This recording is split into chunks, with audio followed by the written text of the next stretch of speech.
এটা হচ্ছে যে আমাদের এখান থেকে যাকে সাজা দেওয়া হয়েছে সঞ্জয় রায়কে, সেই সঞ্জয় রায়কে আমাদের বক্তব্য হচ্ছে যে সঞ্জয় রায় এই ঘটনার সাথে যুক্ত থাকতে পারে বা নেই, এটা আমরা এই ব্যাপারে কোনো তর্ক বিতর্কে আমরা যাচ্ছি না।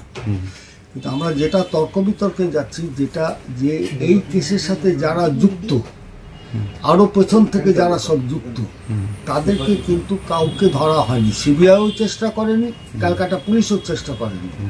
সিবিআইকে যে দায়িত্বটা দেওয়া হয়েছিল, সিবিআই মোটামুটি ক্যালকাটা পুলিশ যা করেছে সেটাকেই বেস করে চার্জশিট দিয়েছে। তার পরিপ্রেক্ষিতে আমরা সুপ্রিম কোর্টে, হাইকোর্টে যাই। হাইকোর্ট বলে যে যেহেতু ব্যাটারটা সুপ্রিম কোর্টে আছে, তোমরা ওখান থেকে ক্ল্যারিফিকেশন নিয়ে এসো যে এই কেসটা আমি করতে পারি কি না।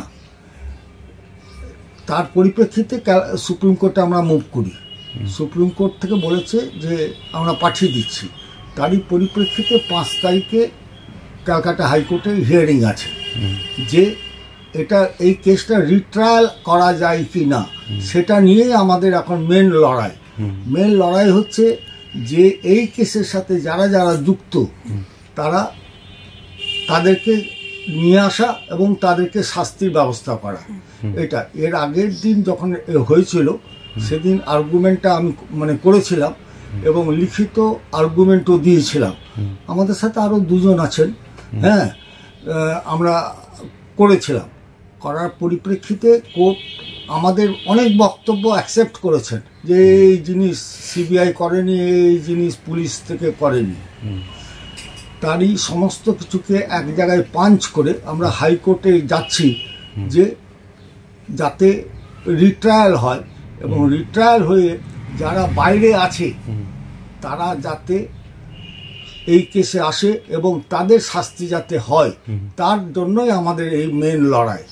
আজকে এনারা এখানে এসছেন, হ্যাঁ, যে আমাদের নেক্সট কোর্স অফ অ্যাকশনটা কি হবে সেটা জানা, এবং তাছাড়াও এই সুদীপ্ত রায়ের বিরুদ্ধে যে একটা দুর্নীতির মোকদ্দমা চালু হয়েছে, সেটাও আবার 5 তারিখ হিয়ারিংয়ের ডেট আছে আলিপুর কোর্টে। সেটা ব্যাপারে কি করা যায় সেই সব সামগ্রিক আলোচনা করার জন্যই আমি ওনাদেরকে ডেকেছিলাম। ওনারাও নিজেদের তাগিদে এসেছিলেন। এসে আমরা একটা আলোচনা করব যে এটাকে ফার্দার কিভাবে কি করা যায়। এই হচ্ছে আমাদের বলতে আমার কাছে 3-4টা খুব ছোট্ট করে বলেন তো কি ধরনের অসঙ্গতি আপনারা ওয়াচ করেছেন? প্রথমত কোশ্চেন যেটা হচ্ছে যে আমরা এরকম মোট 54টা প্রশ্ন হাইকোর্টে দিয়েছি আর 37টা প্রশ্ন আমরা এতে দিয়েছিলাম শিয়ালদা কোর্টে। তাতে আমরা প্রথমে বলেছিলাম যে ইনাকে একটা ফলস ইনফরমেশন দিয়ে নিয়ে আসা হলো যে অসুস্থ, তারপরে বললো যে সুইসাইড করেছে। তারপরে এসে উনিরা যখন এসে পৌঁছালেন তখন জানতে পারলেন যে উনি মারা গেছে এবং তাদেরকে দেখতে দেওয়া হয়নি।